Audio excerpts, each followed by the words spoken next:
Good Morning Texas, the not-so-perfect parent, sponsored by the Gladney Center for Adoption, where hope is born.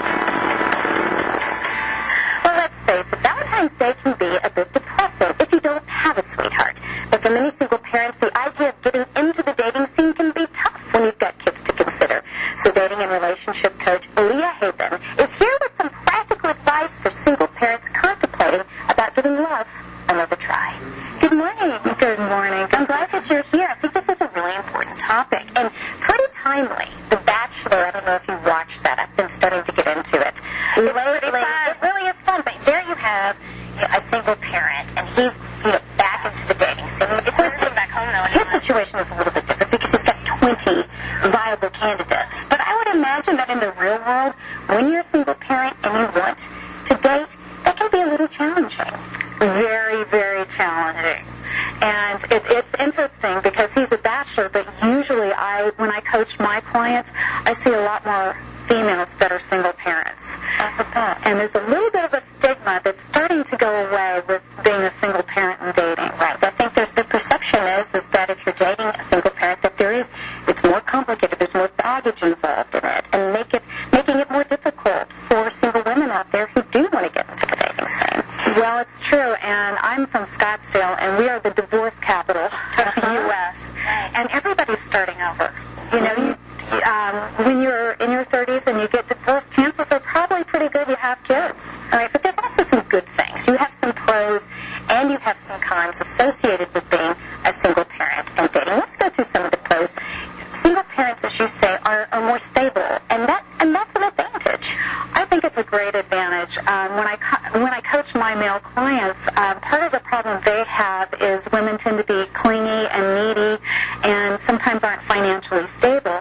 Whereas a single mom, she really has to have her act together. Right. She's got daycare, she's got school, she's got kids to pick up, and she is working to support these kids. That's very true. I mean, she has other people to consider in her life. She has to have some stability. She does. In order to manage her own household.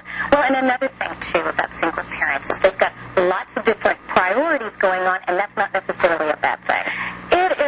It is really awful to try and be somebody else's world. It's too much pressure, and to have somebody that kind of has their own thing going on and has their own interests, it takes a lot of pressure off. Right, and I think that's also more attractive when you know that you've got your own thing going, that you're perfectly fine, thank you very much, on your own.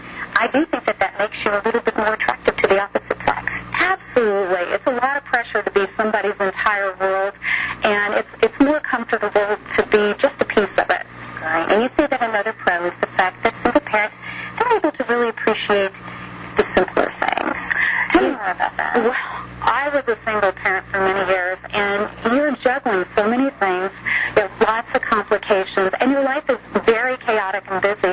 So simple things, a picnic in the park, dinner and a movie, we love it. Right. You don't have to go all out. No. We recognize and appreciate even the little things. The little things mean the most. That's right. But there are cons as well. Let's go over them really quickly, too.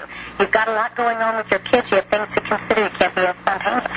You can't. You cannot be as spontaneous as your unencumbered counterparts, but that's not necessarily a bad thing. Mm-hmm. Yeah, that's great. I mean, you might have to do a little bit more planning on the front end. Planning and time management. But really, that's not a bad thing. It's a great skill set. Great. And then another con is that I think we as single parents, because we do have kids that we have to consider, do you recommend introducing a potential significant other to your children?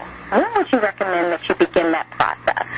When you really want to entertain a monogamous relationship, when you want to take it to the next step, that's when you introduce the children. Great point. Well, all of these are wonderful points, and we've got much more about that. So to learn about singlehood in the process, you need to have some caution as well. You do.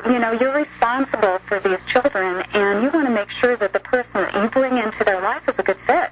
And let's speak a little bit about that. How soon we're dating? You can check out my blog at notsopperfect